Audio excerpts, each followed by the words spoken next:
Good evening, everyone, and welcome to Old South Meeting House.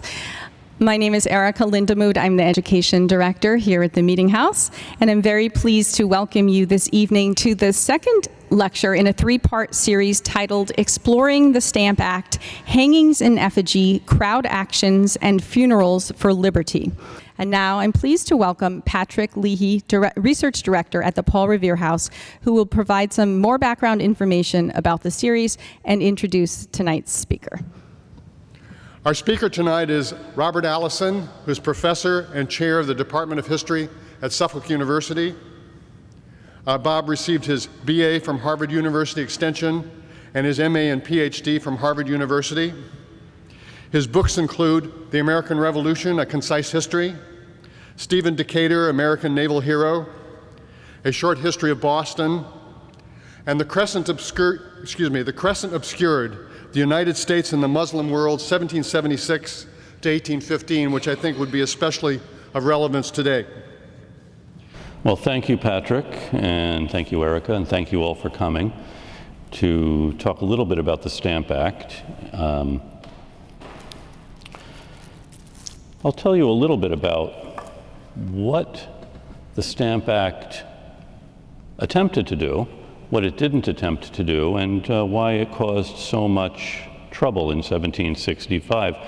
And before that, I should remind everyone that as president of the South Boston Historical Society, we know that 2026 is the 250th anniversary of the evacuation of Boston on March the 17th. So we look forward to that with great anticipation. And it probably also would be fitting to point out that today is the 293rd birthday of Samuel Adams, who of course will play a big role in the events that Revolution 250 is commemorating. Thomas Hutchinson, the lieutenant governor, was a little perturbed one evening when his servant refused to go out in the dark. And Hutchinson asked what he was afraid of. And the servant said, "The Stamp Act." Hutchinson was annoyed, of course, because he knew the Stamp Act wasn't a phantom lurking in the darkness to snatch up the wayward, but instead was an attempt by the British Parliament to reorganize the empire. And this comes at a moment when the British Parliament realizes it governs an empire and was trying to think of ways to make sense of this empire which Britain had recently won. You know, 1763 in many ways is the moment of triumph for the empire, the defeat of the French.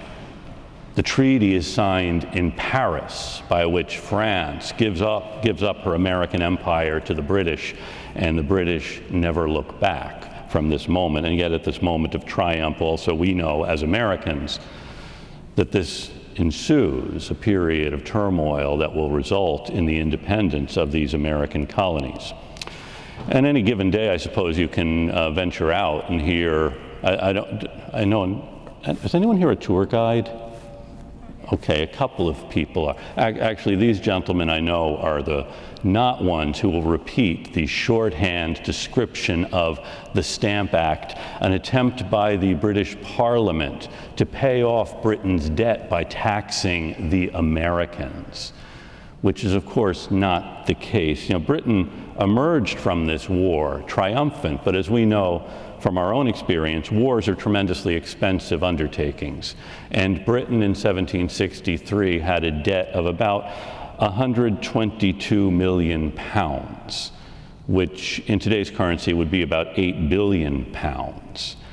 And the annual interest payment on this debt was about 4.5 million pounds, translates to about 500 million pounds. More importantly, Britain's annual peacetime budget was only about 8 million pounds. So the debt is going to account for half of Britain's peacetime budget. Tremendous debt that Britain is left with. The anticipated revenues from the Stamp Tax and the Sugar Act were probably about 150,000 pounds, 78,000 or so for the sugar tax, about 70,000 for the Stamp Act. So anyone with a credit card balance should know that if the balance is 122 million pounds and you're paying 70,000 pounds a year, you're never going to pay this debt off. So if this was the attempt, this was the aim of the British ministry, they were woefully misguided. Instead, George Grenville, the new Chancellor of the Exchequer, realizes that what Britain needs to do is reorganize the way the empire is structured. And this is actually a breakthrough in thinking about empires. The standard thinking on empires from the standpoint of the European powers who had them was that the colonies were a drain on the mother country, and the mother country needed to strictly control what happened in the colonies, in fact prevent the population of those colonies, because otherwise the mother country would suffer. But the British have the happy experience of realizing that the colonies are a great benefit. And it's the trade of the American colonies. And I should point out, too, that if we were in Britain in the 18th century talking about the colonies, probably the word Massachusetts would not cross our minds, nor, I suspect, would Virginia or Pennsylvania. The colonies, which loom very large to us as Americans, were relatively insignificant to the British way of thinking. The really important colonies, of course, in the Western Hemisphere were Barbados and Jamaica, the sugar-producing colonies that generate the real wealth of the empire. And of course, by the 1760s, Britain's attention is turning eastward to India. And if you know the history of the whole colonial project that begins in the 1400s, we know India had been the object, and by the 1770s, Britain has achieved this with the consolidation of power in India. So in a large sense, Britain has won this colonial game, this imperial game, hesitate to use that word, but has achieved India. So India, Barbados, Jamaica, Massachusetts is not that significant. The significance of Massachusetts for these other colonies was that we produced, and I realize I just lapsed into identifying with those folks in the 1760s and 70s, saying we did this. I apologize, I was not actually there. But Massachusetts produced lumber to build ships and barrels and carry the goods of empire around. We also produced codfish to feed the labor forces of the West Indies. And we carried around the goods of the empire and did pretty well at this. And this is something, of course, that comes to the attention of the British ministry, that we have this imperial system, which has developed not because of some great plan from Westminster, but because people here were seeking out opportunities. Those folks who came to Massachusetts back in the 1630s, coming to this place with, if anyone is not from Massachusetts, let me warn you right now that we have a terrible climate, and it's not conducive to growing things that are going to be of much value anywhere else. Nor was it a place where you could find gold, the other thing after which the builders of empires quested. So if you haven't been here through a winter, you've been warned.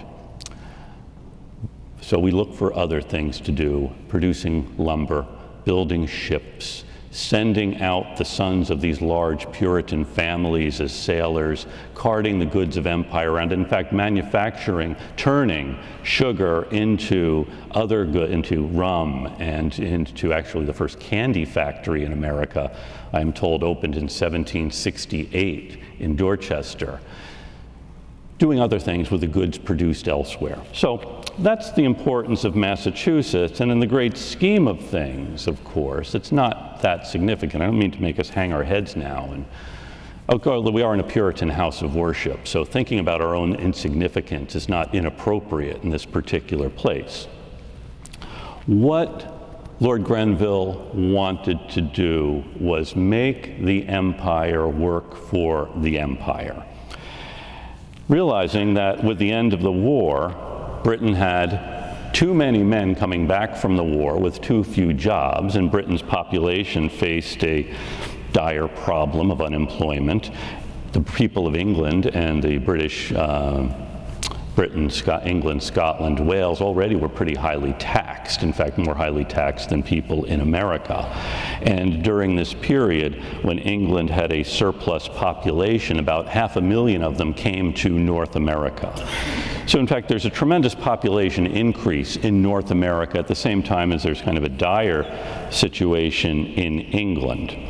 And what Lord Grenville was trying to do was make the trade that was enriching some people here in the Americas redound to the benefit of the empire as a whole.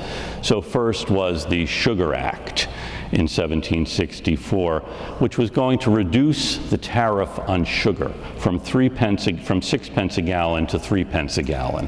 The difference was it was going to be collected. You know, there was a tax on sugar. No one had bothered to collect it.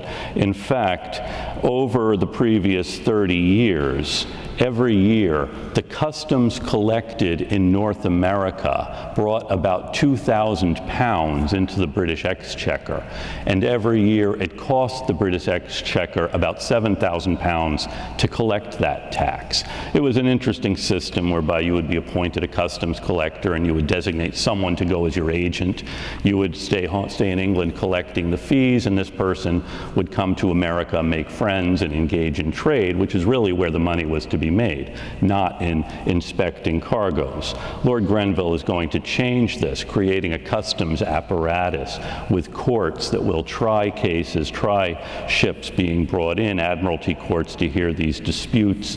And hopefully, according to Grenville's predictions, this would bring in about 78,000 pounds a year through this new reduced tariff on sugar, and also eliminating the smuggling of sugar from French or Dutch islands in the West Indies. We want sugar manufacturers in Massachusetts and in Rhode Island to use sugar from Barbados and Jamaica. That is, British sugar producers, not the French or the Dutch. And the customs agent sent to Newport, a fellow named John Robinson, who later crops up here in Boston, he discovers almost immediately what a difficult proposition it's going to be to enforce the new customs laws in Newport. He has, I think, an annual salary of about 70,000 pounds, or that's what he's hoping to earn through this position. And the merchants of Newport summon him to a meeting and say, when we see one of our ships come in, if you're looking the other way, we'll give you twice that every year.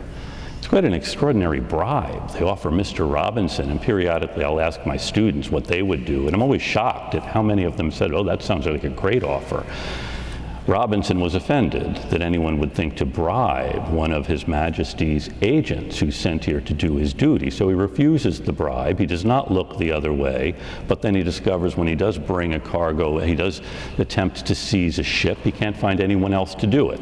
I don't know if any of you as an individual have tried to seize a ship single-handedly. It's not an easy thing to do, and when he does finally bring a case to court, he discovers that the owner of the ship is the brother of the judge, and the judge won't show up, and the next time the sheriff won't show up. So he finds it very difficult, actually, to enforce the law in Newport, but he continues trying manfully.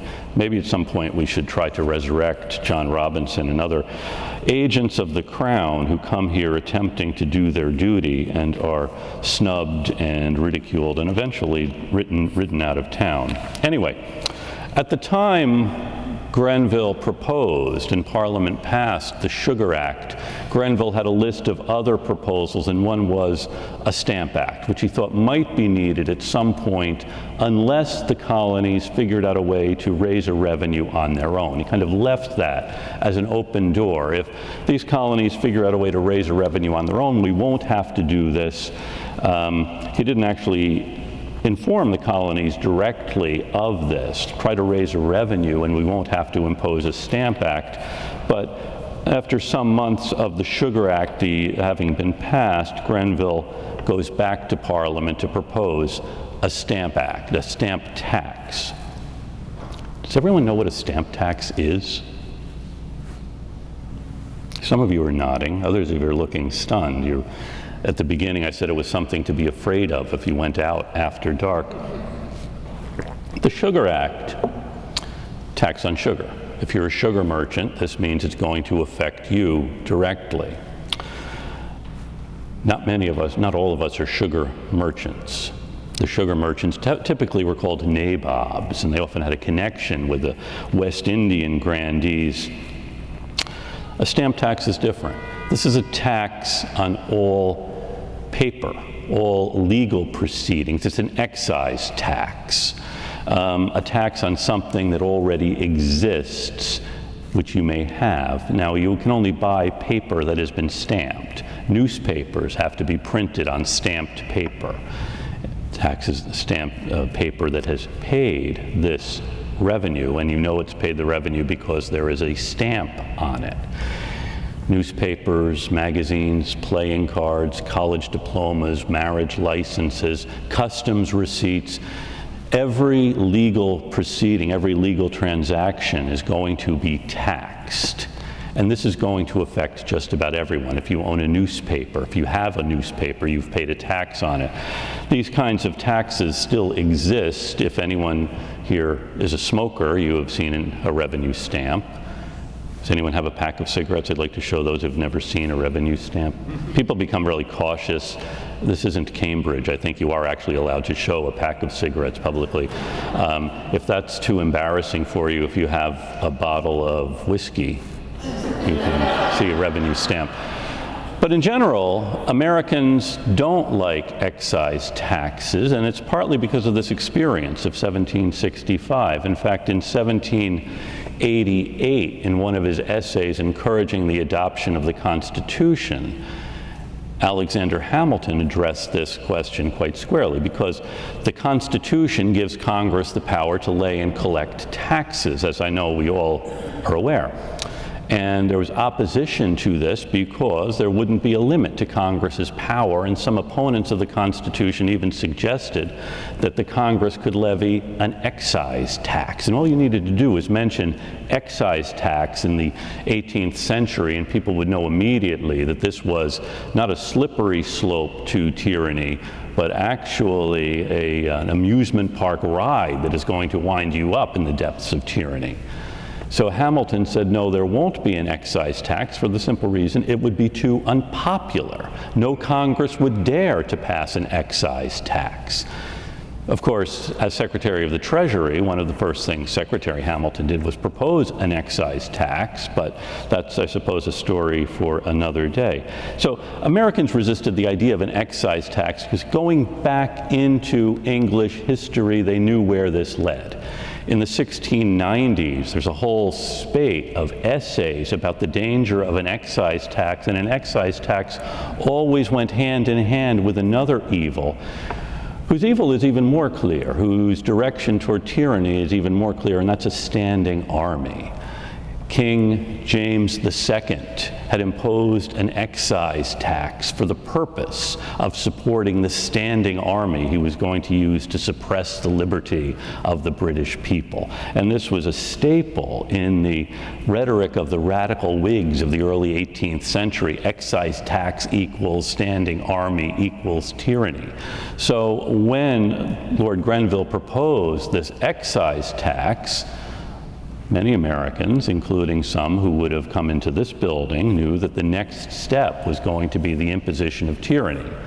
And so it wouldn't have surprised them in 1768 when 2 regiments of British troops appeared in Boston. This seemed to be bearing out the prediction that had been laying there for some 70 years about what will happen when a government, in this case a parliament, has the power to impose an excise tax. Anyway, getting back to 1764 and 65 with a proposal to add a stamp tax or impose a stamp tax, Parliament does say if the colonies will find a way to raise a revenue on their own, we will gladly listen to that and avoid this.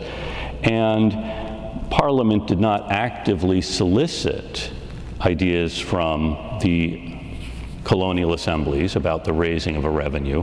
However, agents of the colonial assemblies in London knew what was up and began soliciting petitions from Americans in London. And I should say, Americans in London were not necessarily thinking of themselves as Americans. So the agent from South Carolina would turn to other South Carolinians. The agent from Pennsylvania would turn to Pennsylvanians, and so on.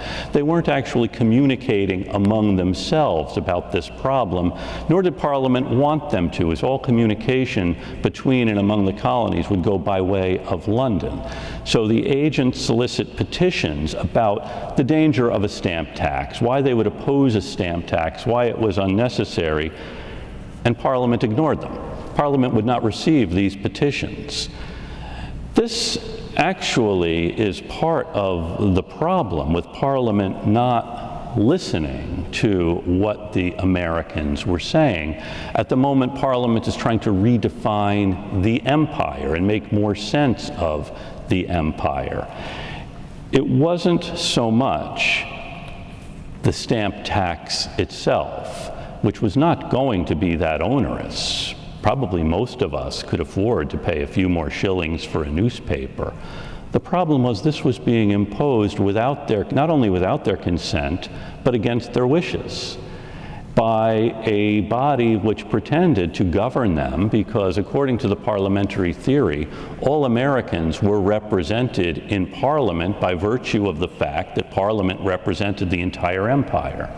The job of a member of Parliament was to think about the good of the empire as a whole, and not for the narrow borough, the electors who had given this person this particular position. Parliament, though, is simply ignoring what real Americans are saying because Parliament has its eye on something else, the regulation of trade and the making sense of an empire and bringing Americans into the scope of the British Empire. And that essentially is the problem with the Stamp Act.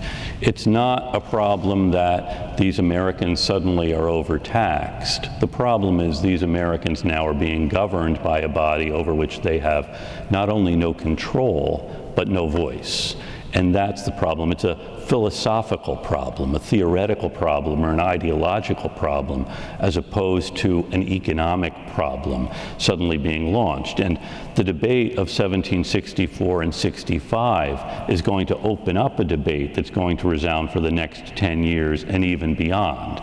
The fact that in 1787 and 88, Alexander Hamilton saw too much opposition to this, or that periodically a government which gets, Samuel Adams opposed the Constitution because he didn't see a voice for ordinary people in the deliberations of the government being created. But that's getting away from this immediate story, which is the creation of the Stamp Act in the spring of 1765 to take effect on the 1st of November of 1765. And news actually reached Americans indirectly. No American governor ever received an official notice that this piece of legislation had been passed or instructions about what to do. Instead, they read about it in the newspapers. The newspapers carried an account of the passage of the Stamp Act, and this is what's going to provoke outrage, resistance, rioting.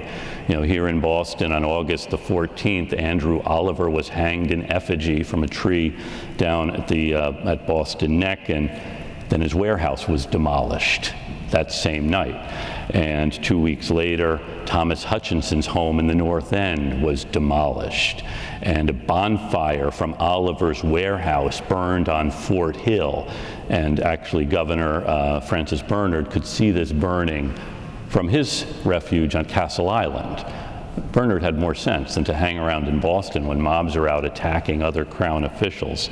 So you have set in motion this violent resistance to this law even before the law has taken effect. The law is going to take effect on November the 1st. Long before that happens, he didn't resign because he had not received a commission yet. He does tell people he will not accept the position when he does receive his commission. I'm getting ahead of the story. It's such a great story, it's hard to hold back. Actually, during the debate in Parliament, Lord Grenville had wondered what grounds Americans would have for resisting a perfectly legitimate exercise of power by the British Parliament. The British Parliament, which all Britons knew, was the most freedom-loving governing body in the world. All Britons knew this, because Parliament, of course, had opposed the power of the Crown, and it's a great story. And is anyone here English, by the way? I should have asked this before I launched into my diatribe about perfidious Albion. Okay. Parliament had stood up to the king, to the monarch, and so on, and represents all that is good in the world. So how could Parliament possibly betray the liberties of anyone under its care? And Grenville had wondered about Americans. Would they have the temerity to oppose a legitimate law passed by Parliament? After all, he said, these colonies had been planted by our care and nurtured by our tender governance, and then defended by our strong arm. We've shed blood in defense of these American colonies. How then can they resist paying a bit to support the empire? And this provoked a response from Isaac Barry, who was a general from the 7 Years' War. In fact, he had fought in North America, and Barry stood up and said, they, planted by your care, your oppressions planted them in America. Nourished up by your indulgence, they grew by your neglect of them. Protected by your arms, they have nobly taken up arms in your defense. And the colonists, he said, were as truly loyal as any subjects of the king. But there are people jealous of their liberties who will vindicate them, especially against crown officials who were sent to the colonies and will cause the blood of these sons of liberty to recoil within them. And he sat down. And this is printed in American newspapers. And as you're probably aware, there were, I mentioned mobs in Boston attacking the stamp agents, and later in 1765. Boston was known as a riotous place with mobs who would turn out. In fact, every November the 5th was a popular day for rioting here in Boston and in opposition to the Pope. And for years, Ebenezer Macintosh, the leader of the South End mob, was known as Ebenezer Macintosh, the shoemaker, leader of the South End mob. In fact, in 1764, the South End mob's wagon carrying an effigy of the Pope ran over a 12-year-old boy and killed him. And I know you've probably heard more about Pope's Day than you would like to, but probably in bad form to talk about this particular episode. Macintosh was indicted for manslaughter. Every year there's rioting around Pope's Day. And every year, you know, these guys, South End gang, North End gang, parade through the streets demonstrating their opposition to the Pope. By the way, the Pope didn't have any designs on the tranquility of Boston at this particular time. And what they really liked was if you would illuminate your windows. You've bought candles and you've put up candles in your windows with a slogan saying, "I hate the Pope," or maybe "the Pope and the devil." Are you doing this? You're lighting up your windows saying you hate the Pope. How about you? Well, you like it if you do light up your windows. We also like it if you don't, because then we know you're on the other side and we'll smash your windows. And every year on November the 5th, these groups turn out to do this. The South End group also, they stop at every tavern along the way, and they like to be served quite quickly. And of course, they're not going to pay. How fast are you going to serve us when we come to your tavern? Yeah. Quickly, that's good, that's good. If you don't serve us quickly, we'll help ourselves. So think about it. You have several hundred guys who are getting progressively more and more drunk, parading through the streets. They have torches, they're smashing windows, they're having a great time. There's a historian out in Western Massachusetts who wrote a book about rioting in Boston, and he likes the rioters who seem to agree with his particular political persuasion. He doesn't like those who don't, but he does call this working class exuberance. These guys parading through the streets, smashing windows, getting drunk. I have to tell you, he lives in Western Mass. I own a home in Boston. I don't like this kind of working class exuberance, so after I've spoken, you feel like doing this, please stay off of Old Harbor Street.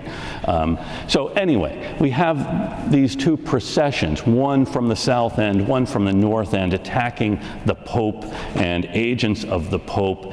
And just to tell you what's going to happen, the two are going to meet up at Dock Square in front of Faneuil Hall. And does anyone know what they will do then? They're going to fight each other, exactly. Yes. And the South End group wants to capture the North End's Pope. The North End group wants to capture the South End's Pope. If the North Enders capture the South End Pope, they have both popes in a bonfire in front of Faneuil Hall. If the South Enders capture the North End Pope, they drag the popes to the Common and burn them there. So you're combining three things that appeal to a certain demographic. And I'm looking around. Some of us might have been in that at one time, others may still be. Drinking, smashing of windows, and fire. None of this made much sense to me, even after I read the learned historian from Western Massachusetts' book, until back in 2002, and the Patriots won the Super Bowl, and almost immediately you had the same situation ensuing. Thankfully, it had gone somewhat more out of favor until then. Do you like to do this kind of thing? Okay, look, I don't know if you're getting worked up to go destroy property. Anyway, so Ebenezer Macintosh, leader of the South End mob, he is indicted for manslaughter after his cart runs over a 12-year-old boy. The case is heard in the courthouse up the street here, and the room is packed with Macintosh's friends. We just sit there looking at the jurors. This is a small town. Only 12,000 people in Boston. We know where, I mean, you can see the model of it back there on the back table. We know where you live. How do you think the jury is going to find Ebenezer Macintosh? He is not guilty. No jury is going to be able to convict him of anything. And so, I always wonder, 12-year-old boy in the middle of this mob, where were his parents? But that's, I guess, a story for another day. Macintosh, leader of the South End mob, we know he could get several hundred guys out into the street at a moment's notice, and they said that these guys could be marching through the streets, apparently quite drunk, carrying torches, singing songs. Macintosh raises his hand and everything becomes deathly quiet. He's compared to a fellow named Masaniello from Naples, a leader of the mob there. Something of I suppose, either an empowering thing or a dangerous thing. And I'll tell you one thing that Macintosh knows. He reads the newspaper. And here, General Barry has talked about these freeborn sons of liberty. Boy. Leader of the South End mob, leader of the Sons of Liberty. He takes that title, in fact, the Captain General of the Liberty Tree. And the rest, as they say, is history. So Isaac Barry, in shooting down Lord Grenville's ideas about the origins of the American colonies, gives us the great title for this group that is going to have much to do with the actions of the next 10 years. Now, getting back to the Stamp Act, which never actually takes effect because the stamps never actually arrive, and in the spring of 1766, change in Parliament, they rescind the stamp tax. There had been a Congress that met in New York to deliberate on the stamp tax, and the Stamp Act Congress, as it's called, said, well, we submit to the will of Parliament, but we don't like the stamp tax. It's kind of a wishy-washy thing. The Americans, here in Boston particularly, take the repeal of the stamp tax as a vindication. That is, they've turned out, they have opposed it, they have hanged in effigy British Crown officials like Oliver, and Parliament backed down. This is clearly a victory for their side, and it's something they won't forget. Parliament doesn't see it quite the same way. In fact, in rescinding the stamp tax, it's really become Parliament attempting to assert its authority, as it was doing with passing the sugar tax, passing the stamp tax, asserting its role in governing the empire. So when Parliament rescinded the stamp tax, it was conscious of the fact that this could seem to be backing down by Parliament. They did not want that to happen. So the actual piece of legislation that rescinded the Stamp Act is called by Parliament the Declaratory Act, because Parliament was declaring what its power was in the empire. And in the Declaratory Act, Parliament declared that its power in the empire was complete and whole. In fact, Parliament said, we have the power to govern the colonies in all cases whatsoever. So in repealing the Stamp Act, we're doing this out of our beneficence, not because you have convinced us we are wrong or you have forced us, but simply because we choose not to do this at this moment.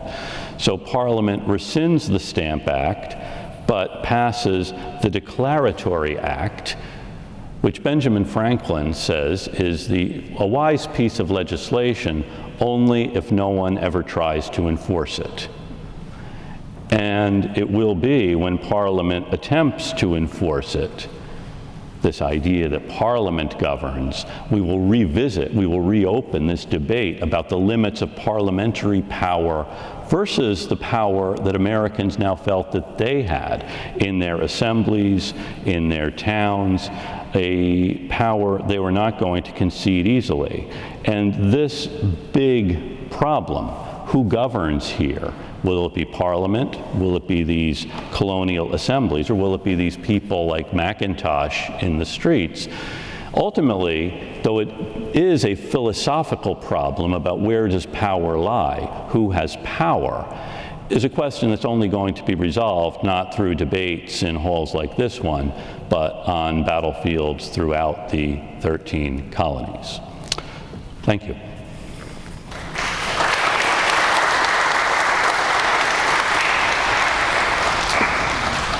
And I think there is time for questions.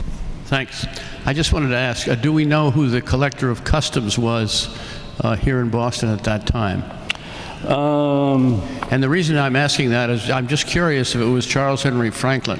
No. Or if he'd gone by that time. He was, yeah. I believe was it Auchmuty? Was it Auchmuty? Someone else probably knows this. I'll let someone else answer the question about who is the collector of customs. It's just it's trivia, really. But it is. Well, actually, the collector of actually, there's a Temple. John Temple was one of the collectors of customs here, mm-hmm. And Temple was engaged in a kind of a power struggle with Governor Bernard over a lot of these issues. And Temple will have a relationship with Franklin, but that's a story for another day. So John Temple was the collector of customs. There are a series of others. Henry Holton is another of these agents sent over. In fact, the British troops who come in 1767 really come to, at 1768, really come to protect the customs collectors sent in 1767. And the series of revenue acts, so Parliament 1766 repeals the stamp tax. The next year, Parliament imposes a new series of revenue laws. Grenville is back in power. Okay, and now we send over actually 3 customs commissioners here. And if you read, for example, the town of Boston's official report on the unpleasant incident of March 5th, 1770, the town of Boston says the trouble began with the arrival of the customs commissioners. That was when this trouble began. And these customs commissioners sent over to collect these taxes, and Grenville has, I think, a legitimate point that there are, you should be, some revenue should be accruing to the crown, or we should be part of a system. He's trying to reform this imperial system, and these poor guys sent as customs agents don't really know what hit them because they find it very difficult to do this. But it's not a trivial question, and I'm sorry I don't have a better answer. I was hoping someone else could jump up. No? Okay, good. I'm a little bit relieved, saying, boy, they brought this guy in and can't even answer that one. I think Mr. Healy had a question too. Who is the customs agent's brother? Well, I'll try something a little, hopefully, that you can answer. Macintosh, could you tell us a little bit about his background, his trade, and what became of him in later years? Actually, that's George Robert Twelves use. Macintosh was a shoemaker, a cobbler. And there's an essay by a French historian, I believe, about the influence of shoemakers in history. Masaniello had been a shoemaker, and Macintosh was. George Robert Twelves Hughes, the diminutive gentleman in the back, was a shoemaker. It's a statue. I'm not pointing to someone who's actually here. But the thinking is that relatively small guys often would be shoemakers, but they would have access to a lot of different people, and they would spend much of their time, working on shoes. Also, Tale of Two Cities, of course, there's a shoemaker, figures in that. So, yeah, he was a shoemaker. He is really the guy who launches the Boston Tea Party. He's one of the chief organizers of it. We know about all the speeches that were being given here on the night of that night in December, when this group some left from here, others left from other places to go destroy the tea. And in fact, the newspapers carried accounts of all these speeches that were being given here, because people like Hancock, Young, and all wanted everyone to know, we're up here giving speeches, we're not down on the docks destroying the tea. It really was Macintosh who was behind the destruction of the tea. And at some point, he is rusticated. And it's a little mysterious about why and how this was done, but he is kind of sent out of town. He is very important in these events that lead to the revolution, but once the revolution happened, we don't want the republic governed by someone like, Macintosh. So, interesting story. The most recent things I know that written about Macintosh were actually in the 1920s. A fellow named George Anderson wrote a couple of articles in the Proceedings of the Colonial Society, which gives us what we know about Ebenezer Macintosh. I think Alfred Young has done more with Macintosh, or did more with Macintosh. Interesting character.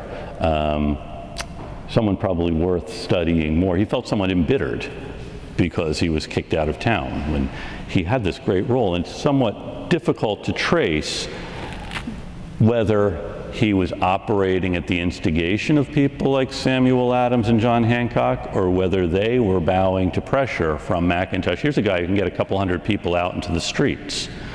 And that's something that's the kind of power you need to treat very carefully. It's a good question. It's not true. That's a very good question. I have been wondering for a while why there was no resistance to the Boston Tea Party from the soldiers, that people actually just, it sounded like almost like a peaceful movement. There was nothing was stolen from the boats. Only one thing was damaged, and that was repaired.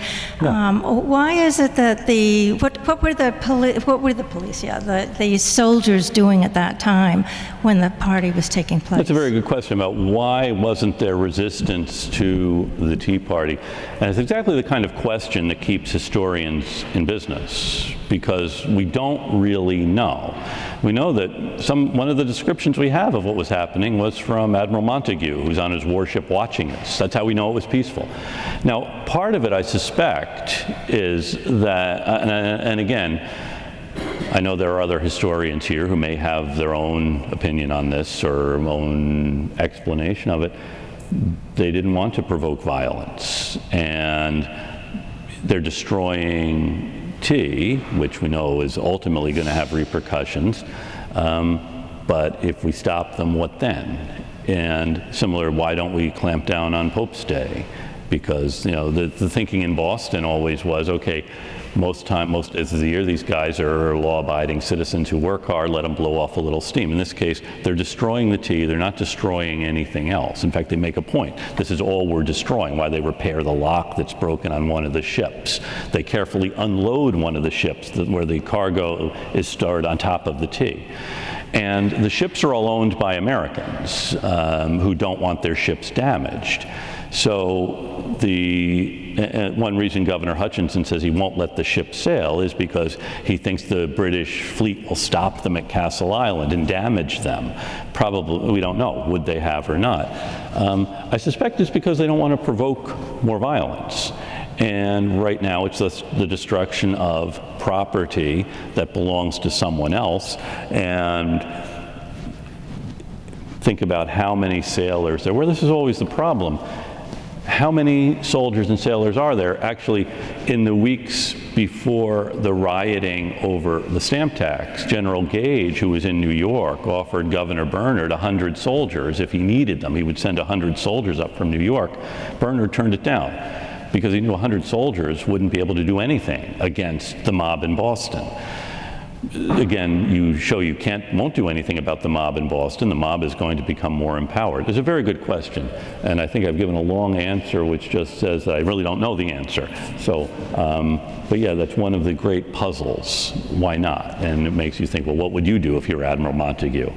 Back in 1747, when the Commodore Knowles impresses sailors, and there's several days of rioting in Boston, and a number of British officers are taken prisoner by the mob, Commodore Knowles tells Governor Shirley he's ready to start shelling at any time. He'll burn the town down. That'll teach these people a lesson, and Shirley, of course, wants to avoid having the town burned down. He knows that Knowles and the fleet can sail away, and he'll be left with several thousand really angry people in a burned out town. And so, good question. It's one of the reasons that makes this period so fascinating, because we can see many different possible responses to any of these things. You mentioned Isaac Barry.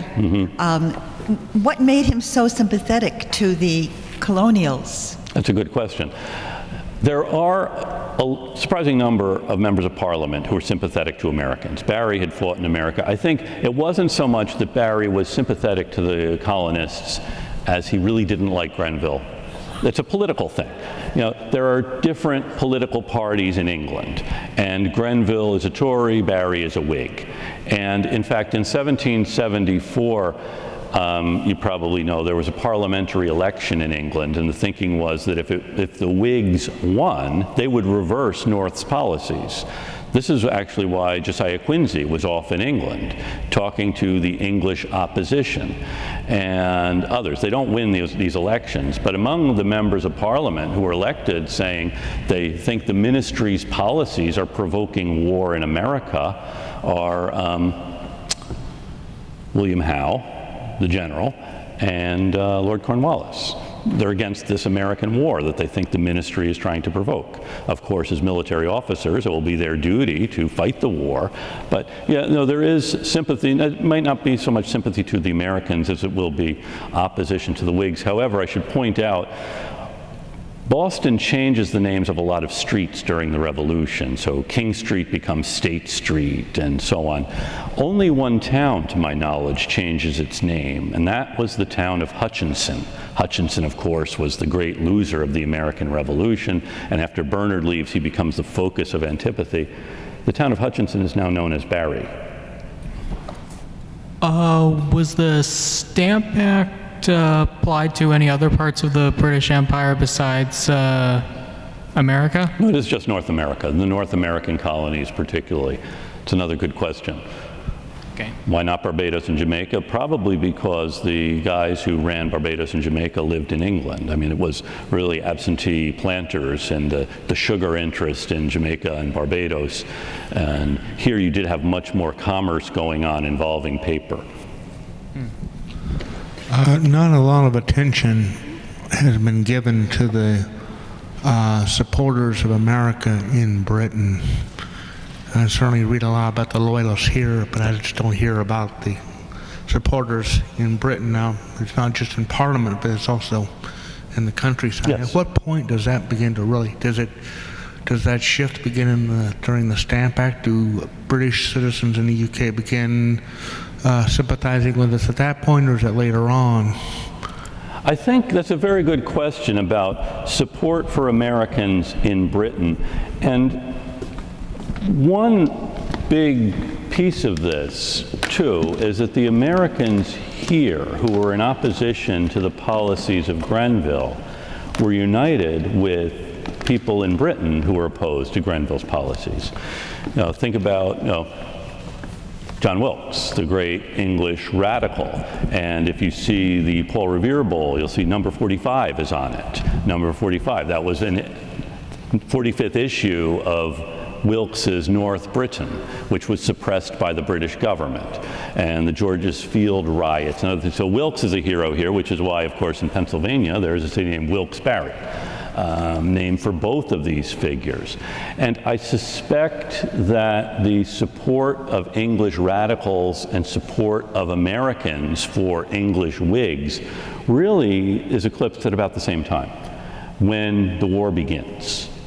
And if you think about it, that last paragraph or so of the Declaration of Independence talks about we could have been a great people together. It's a disappointment with the people of England who we thought were on our side, but they're not. And so it's we Americans disappointed with them, they're disappointed with us because now they're making war on us. And so you have English soldiers here fighting against Americans. So that, I suspect, is when this idea that we're all part of this empire and we just oppose the policies of this ministry, well, you're not simply opposing the policies of the ministry when you're actually shooting at soldiers, or you're not really on our side if you're sending over an army, or you're sending over a German army. How do people here in Boston respond to the Braintree instructions? The Braintree instructions. That's a very good question. And can you tell us a little bit more about the Braintree instructions?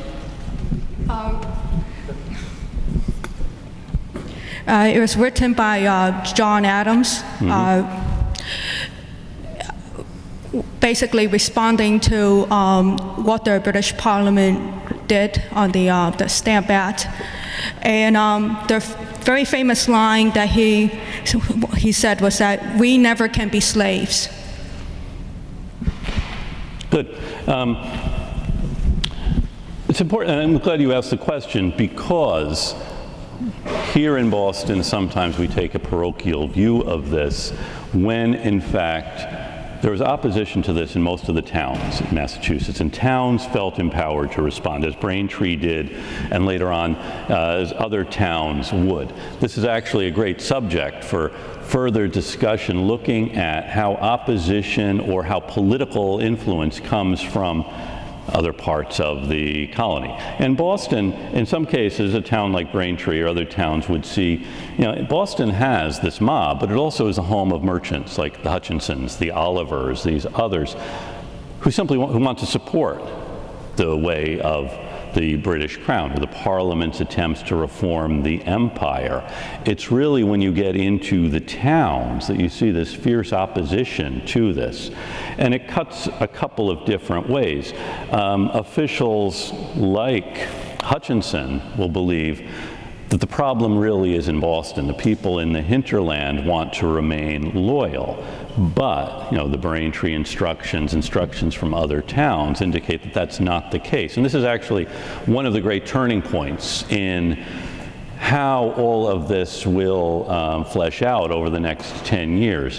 When, for example, the Assembly impeaches Judge Oliver, and Oliver goes to convene a court in Worcester. People in Worcester won't have anything to do with a judge who has been impeached by their assembly. It's a long, complicated story. But the important thing to remember is that this was opposition throughout the province. It wasn't simply isolated in Boston. If you read Peter Oliver's History of the Revolution, you see that, according to Oliver, the whole problem was Boston. In Boston, the real problem was that James Otis and Samuel Adams hated Thomas Hutchinson, and they would bring down the whole empire in order to get Hutchinson. But we know actually that there was more than simple personal hatred between the Hutchinsons and the Olivers and the Otises.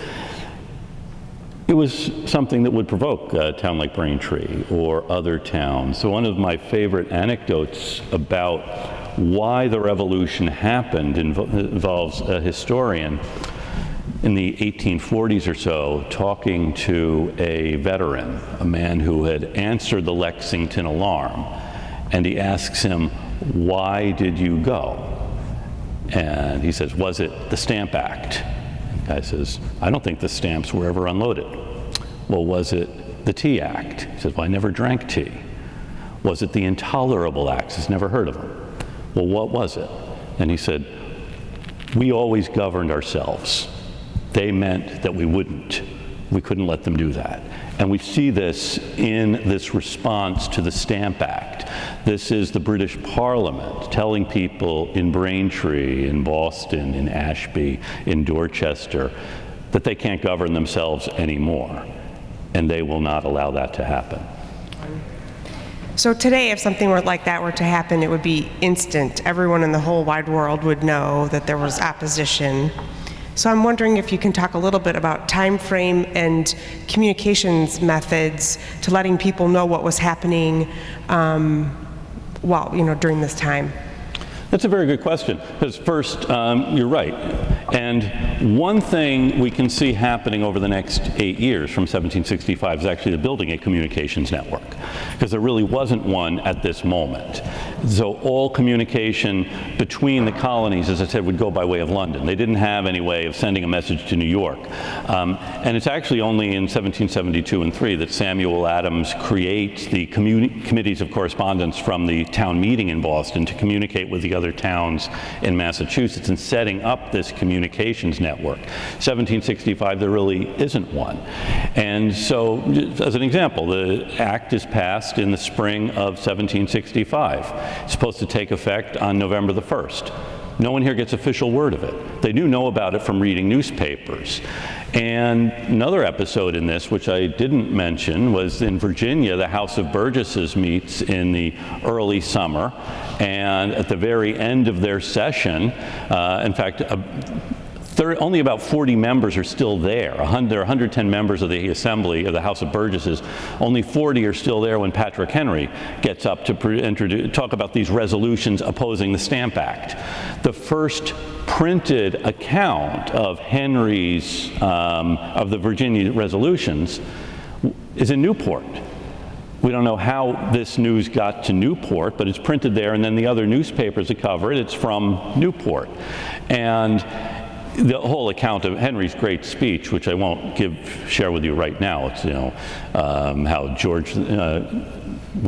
Charles had his Cromwell, and Caesar had his Brutus, and George III may profit by their example. And that particular speech comes to us because somewhere around 1800 or 1805, someone asked Thomas Jefferson was there, and so he gave his account of it. Then William Wirt kind of embellished it, and no one was going around in 1770 saying, give me liberty, if this be treason, let's make the most of it, because we didn't know if Henry had said that until 1805, when William Wirt, who the biographer of Henry, invents it.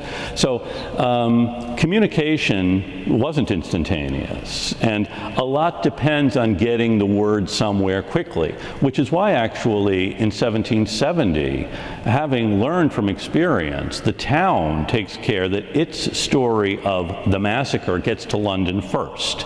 And in 1773, the town's account of what happened gets to London first. Actually, in both cases, on a ship owned by John Hancock.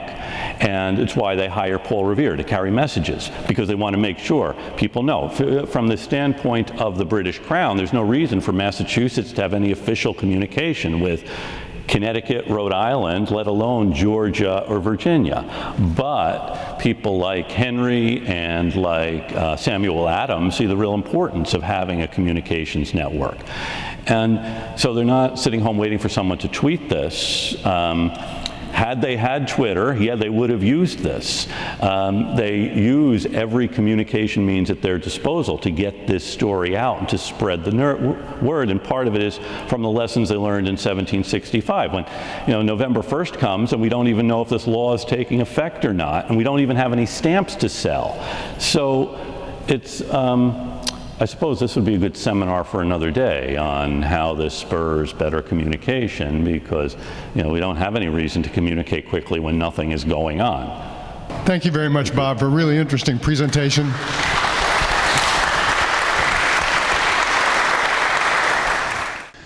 On July 29, 1765, the Boston Gazette urges everyone to acquaint themselves with the details of the Stamp Act.